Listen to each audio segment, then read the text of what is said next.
ماہ ملکہ قسط نمبر 14 باب ملکہ۔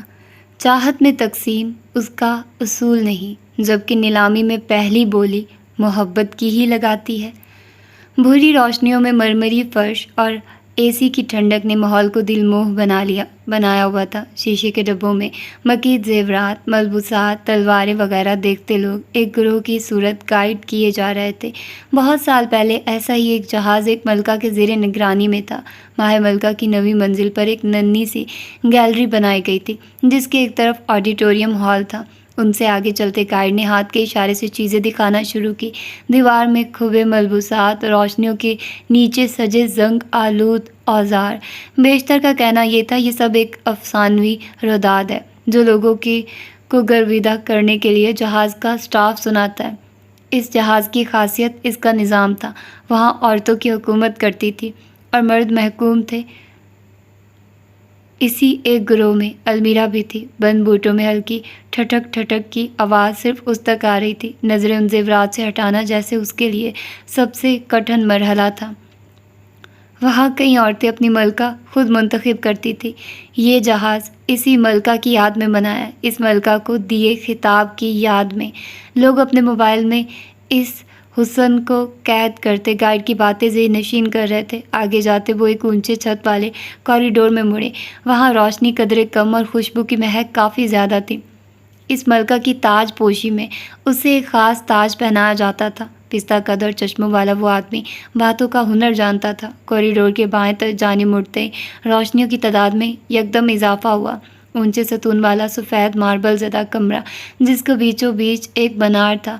تمام روشنیاں اس ایک منار پر غور کر رہی تھی، ایسے جیسے وہ اس کمرے کی توجہ کا مرکز ہو، وہ اس کمرے میں واحد اہم چیز ہو، وہ اس منظر کی جان ہو۔ ماہ ملکہ کا تاج۔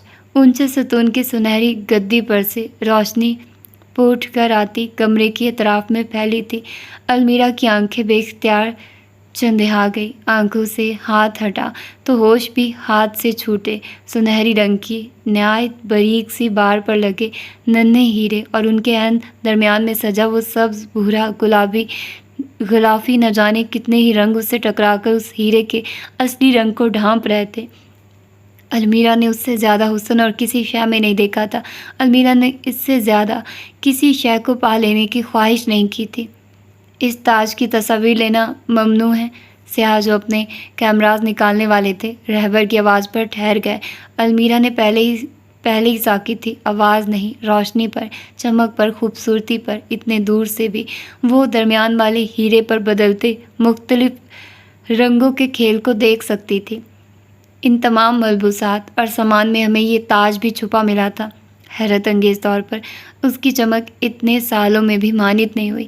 اس تاج کی غیر فطرت پر بیشتر کہانیاں ہیں، مگر جو میری پسندیدہ ہے وہ یہی کہ یہ تاج تب مانند ہوگا جب اسے آخری ماہ ملکہ پہنے گی۔ شاید اس ملکہ کے آنے سے پہلے ہی جہاز کا تباہ ہونا قسمت میں درج تھا۔ المیرا عنایت محسن کے لیے ارد گرد جیسے بے معنی تھا۔ اس کمرے میں اس سے پہلے وہ تاج تھا، اس کمرے میں آج کے بعد اس تاج سمیت وہ بھی ہوگی۔ یہ جہاز تباہ کیسے ہوا؟ کسی نے گائیڈ سے سوال کیا۔ کوئی ٹھوس وجہ نہیں، البتہ وہ لوگ اب اس کمرے سے نکل رہے تھے۔ بولتے مرد کی آواز آہستہ ہونے لگی۔ وہ سب آگے بڑھ گئے، ایک بس وہیں اپنی نظریں اس تاج سے نہ ہٹا پائی۔ ہر چمکتی چیز پر پہلا اختیار اس کا تھا۔ باب محافظ۔ میرے ایک سوال کا جواب دے دو، میں تمہاری مدد کر دوں گا۔ متجسس نیلی آنکھوں میں سوالوں سے بھری بے اعتمادی کی رنگت تھی۔ فاتر گھٹنوں پر کونیاں رکھے مٹھیوں کو ایک ساتھ بھینچے فرش کو دیکھ رہا تھا۔ ہونٹ اس طرح جدا تھے جیسے معلوم ہو کہ ان سے نکلنے والے الفاظ گفتگو کا رخ موڑ دیں گے۔ تم یہ سب کس لیے کر رہی ہو؟ اگر تمہیں یہ تمام ثبوت ملے اور بقول تمہارے یہاں کچھ غلط ہو رہا ہے تو تم کیوں اس غلط کو صحیح کرنا چاہ رہی ہو؟ لوگ تو خطرے سے دور بھاگتے ہیں، تم کیوں خطرے کے پیچھے دوڑ لگا رہی ہو؟ اس کے سوال پر گل کچھ لمحہ سوچ میں پڑ گئی۔ فاتر اس سوال میں کیا ڈھونڈ رہا تھا، اس پر غور کیے بغیر وہ بس اپنے جواب کے متعلق سوچ رہی تھی۔ یوں ہی بینچ پر سستی سے بیٹھے فرش پر سجی ٹائلز میں ابھرتی روشنی، چمکتی روشنیوں کے عکس کو دیکھنے لگی۔ میری ایک بہن تھی۔ گل نے آنکھیں میچ لی۔ فاتر اب گھٹنے پر ایک پاؤں رکھے اس کی طرف کی کہانی سننے کو بے تاب تھا۔ اسے عورتوں کے ساتھ گپے ہانکنے میں دلچسپی نہیں تھی، مگر اسے حق کی پیروی اور ثابت قدم رہنے والے انسان کے ساتھ گفتگو اپنی طرف ضرور کھینچتی تھی۔ ہے مگر لاپتہ ہے۔ ذرا سی نظر سامنے ڈالی، مجھے یقین ہے وہ یہاں آئی تھی۔ یقین پر فیصلہ نہیں لیے جاتے، کہہ کون رہا ہے؟ دونوں میں ایک عجیب سی خاموشی چھا گئی، غم، ندامت اور کسی پیاری کی خواہش اس خاموشی میں سنی جا سکتی تھی۔ آپ کو بھی تو ہے نا؟ اپنے باپ کے زندہ ہونے پر فاتر کچھ لمحات کے لیے سن ہو گیا۔ وار وہاں سے کیا تھا کہ اگر وہ بچتا بھی تو ضرب ضرور لگتی۔ مجھے لگتا ہے میری بہن یہاں ہونے والے کسی واقعے کی زد میں آئی تھی۔ دماغ میں پلتے تمام خیالات زبان کے ذریعے آزاد کر دیے گئے۔ تمہاری بہن لاپتہ کیسے ہوئی تھی؟ فاتح نے موضوع ایک بار دوبارہ بدل دیا، اور اس بار کا موڑ پہلے سے زیادہ کرب زدہ تھا۔ گل کی گردن میں گلٹی سی ابھر کر معدوم ہوئی۔ وہ گھر سے بھاگی تھی۔ بھاگی ہوئی کو ڈھونڈ رہی ہو؟ مبہم بیزاری اس کی آواز اور رویہ میں بآسانی محسوس کی گئی۔ وہ میری بہن ہے، میں اس پر گیو اپ نہیں کروں گی، جس طرح آپ نے اپنے باپ پر نہیں کیا تھا۔ اتنا تو وہ بھی جان گئی تھی، اپنے باپ کے ذکر سے وہ کتراتا ہے۔ اس مرتبہ بھی یہی ہوا۔ فاتر باپ کے حوالے پر کچھ دیر خاموش رہا، پھر خود کو ریلیکس کرتے اعلان کیا، ٹھیک ہے، میں فاتر اسلام تمہاری مدد کروں گا۔ گل حیران یا خوش نہیں ہوئی۔ فاتر کو اس کی خوشی سے فرق بھی نہیں تھا۔ تم اپنی بہن کے لیے یہ سب کرو اور میں اپنے باپ کے سکھائے اصولوں کے لیے۔ جیب میں والیٹ اڑستے وہ اٹھ کھڑا ہوا۔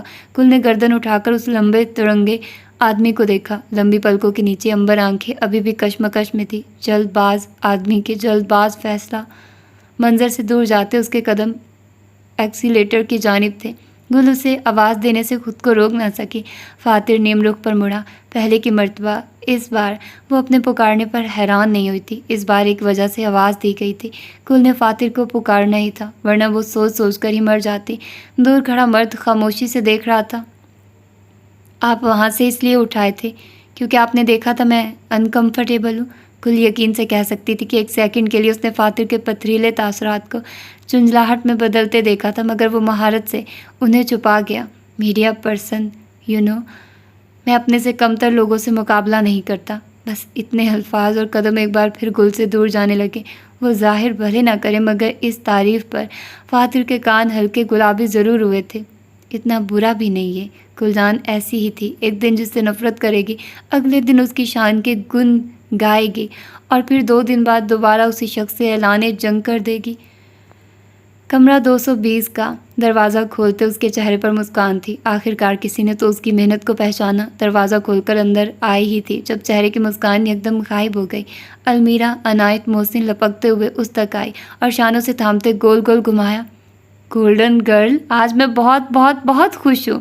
مطلب آج پکا کوئی مرنے والا ہے۔ اچھلتے ہوئے اس مکار بلی کی آنکھیں واقعی سچی خوشی کا پتہ دے رہی تھی۔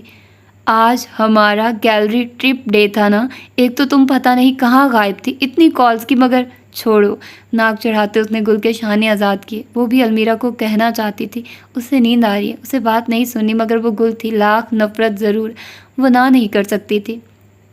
وہاں پر ایک تاش تھا۔ آنکھوں کے چمکتے جگنوں پر گل نے دھیان نہیں دیا۔ ظاہر ہے ہوگا۔ آگے آتے اس نے کھلے بالوں کو برش کرنا شروع کیا۔ جب المیرا نے جلدی سے برش ہاتھ میں سے اچک لیا، المیرا گل کے کندھوں کا رخ آئینے کے سامنے کرتے اس نے اس کے سنہری بال اپنے ہاتھوں میں لیے۔ اتنے رف ہے تمہارے بال، کیا صحیح طرح دھوتی نہیں ہو؟ گل نے اس کے ہاتھ سے برش چھین لیا اور اپنے بال سمیٹنے لگی، بازو کو ہوا میں پھیلائے۔ المیرا عنایت محسن بیڈ پر ڈھیر ہو گئی۔ اب اوور تھنکنگ جان ساری رات اپنے خوبصورت بالوں میں نقص ڈھونڈتے گزارے گی۔ وہ مجھے پکار رہا تھا۔ اس کی آواز میں ایک پرجوش احساس تھا۔ لہجہ کی شرارت کمرے میں گونجنے لگی۔ گل جانتی تھی کہ وہ صرف تاج کی بات محض گل کو اس کی خوبصورتی کا احساس دلانے کے لیے نہیں کر رہی۔ تمہیں صرف موت کا فرشتہ ہی پکار سکتا ہے۔ اس دنیا میں تو کسی کو ایسا شوق نہیں۔ غیر واضح بڑبڑاہٹ جو اگر المیرا تک پہنچ بھی جاتی تو اسے فرق نہ پڑتا۔ مجھے وہ چاہیے، خوابناک لہجہ اور بستر پر بازو پھیلائے لیٹی فتنہ۔ تمہیں تو ہر وقت کچھ چاہیے ہوتا ہے۔ بالوں کو پونی میں بند کرتے اٹھی۔ مجھے ایک تصویر کھینچنی ہے اس کے ساتھ۔ نومولود آرزو کا جوش تو کھینچ لینی تھی نا اس وقت، اب گیلری بند ہو گئی۔ بولتے بولتے اس نے گھڑی پر وقت دیکھا، 7:30۔ اسے دبیر کے پاس جانا تھا۔ مجھے اسے پہن کر تصویر کھینچنی ہے۔ آئینہ کے سامنے کھڑی عورت نے اپنا لباس جھاڑا۔ کاغذ پر تاج بنا کر ماتھے پر چپکا لو۔ المیرا ایک دم سیدھی ہوئی۔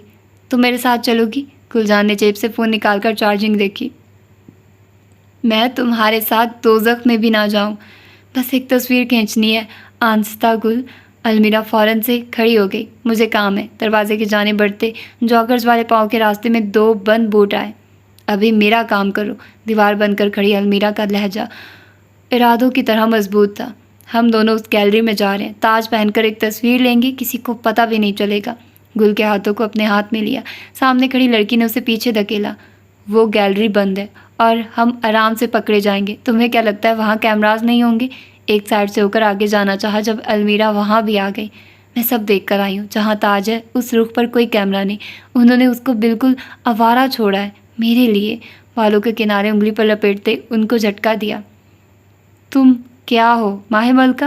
اپنی روم میٹ کی مزاحیہ نگاہوں کو نظر انداز کرتے خود کو آئینہ میں دیکھا۔ کسی ملکہ سے تو میں کم نہیں ہوں۔ کل نے لبوں کو ایک لکیر میں کھینچا۔ ملکہ میں وقار اور خودداری ہوتی ہے، تم میں لالچ اور بے ایمانی کے سوا ہے کیا؟ سینے پر بندھے بازو اور غضبناک آنکھیں آئینے میں بنی المیرا کی تصویر کو دیکھ رہی تھی۔ ہیزل آنکھوں نے گردن پھیر کر آنکھ سے آنکھ ملائی۔ اپنی مشہور زمانہ مسکراہٹ سے دانتوں کی نمائش کی۔ کل کو جھنجھوڑ دینے کے لیے وہ ایک مسکان ہی کافی تھی۔ کہانیاں ہیں اس ملکہ کے پاس، تھوڑی فخر سے اونچی تھی۔ انہی کہانیوں کو بولو، پھر اپنی ننھی ٹانگوں پر چلتے تمہارے ساتھ جائیں۔ بولتے بولتے وہ کوریڈور میں آئی جب المیرا نے تیزی سے اس کا ہاتھ پکڑا۔ دوست نہیں ہو میری؟ وہی جملہ جو پتہ نہیں عمر کے کس سال میں سیکھا تھا، کل جان پر آزمایا۔ مقابل کے چہرے کی حیرانی ناگواری میں بدلی۔ اللہ پناہ دے تمہاری دوستی سے۔ خود کا ہاتھ چھڑاتے وہ کمرے سے باہر جا چکی تھی۔ المیرا نے کمال ضبط کرتے آنکھیں گھمائی۔ بدذوق لوگ، وہ خود کر لے گی۔ پارٹی پر بھی تو اکیلے گئی تھی نا۔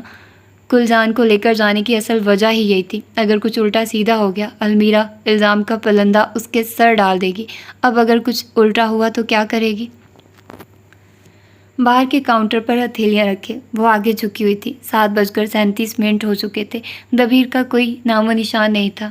کہیں یہ مجھے بے وقوف تو نہیں بنا گیا؟ پہلی اوور تھنکنگ۔ کہیں اسے مینیجر نے پکڑ تو نہیں لیا؟ دوسرا خیال، کہیں وہ بھول تو نہیں گیا؟ اس سے پہلے کہ وہ مزید سوچتی، گالوں کو تھپکتے اس نے سر دائیں بائیں ہلایا۔ اتنی جلدی نا امید مت ہو گل، خود کو کہا، اور باہر کاؤنٹر سے ٹیک لگاتے انتظار کی گھڑیاں گننے لگی۔ باب خادم لیپ ٹاپ پر انگلیاں اضطرابی حالت میں چلاتے اسے کوئی 15 منٹ تو ہو چکے تھے۔ وجہ رائٹنگ بلاک۔ ان 2 سالوں کے عرصے میں یہ پہلا رائٹنگ بلاک تھا۔ کمرے میں وہ اکیلا تھا۔ دبیر صبح سے غائب تھا۔ فاتر کا ایک بھی بار اس سے ابھی تک ٹاکرا نہیں ہوا تھا۔ کھڑکی کے سامنے والی کرسی پر پہلو تبدیل کرتا کرتا تھک چکا تھا۔ الفاظ تھے کہ جیسے ساتھ ہی نہ دے رہے تھے۔ نہ اپنے ورک پلان کی کچھ سمجھ آ رہی تھی، نہ اپنی کتاب کی، اور اب ایک یہ نئی مصیبت ماہ ملکہ کے راز کی۔ گل کی باتوں کو ذہن سے جھٹکتے اپنا لیپ ٹاپ اٹھایا اور چھٹی منزل پر موجود روف ٹاپ پر جانے کا ارادہ کیا۔ کیا معلوم کھلی فضا میں کچھ لکھ لے۔ دروازہ اپنے پیچھے سے بند کرتے رخ پھیرا۔ جب قدم جامد ہوئے اس سے مخالف سمت میں کمرہ 223 کا دروازہ کھلا تھا۔ چنبے کی بات دروازے کا کھلا ہونا نہیں، حیرت کی بات وہاں لوگوں کا رش تھا، اور جہاں رش اور سرگوشیاں ہوں وہاں یقیناً کچھ غیر متوقع ہوتا ہے۔ اتنے دور سے بھی وہ ان کی آنکھیں اور چہرے پڑھ کر یقین سے کہہ سکتا تھا وہاں کوئی خوشگوار تاثر نہیں ہے۔ لیپ ٹاپ بغل میں دبائے وہ بھی اس بھیڑ کی طرف آیا۔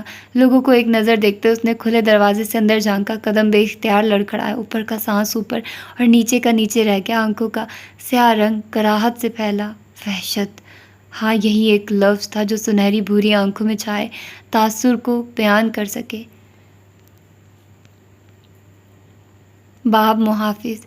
7:44 اور اس کے میزبان کا اب بھی کوئی نام و نشان نہیں تھا۔ کاؤنٹر پر رکھی اب تو کوہنی بھی سن ہو چکی تھی۔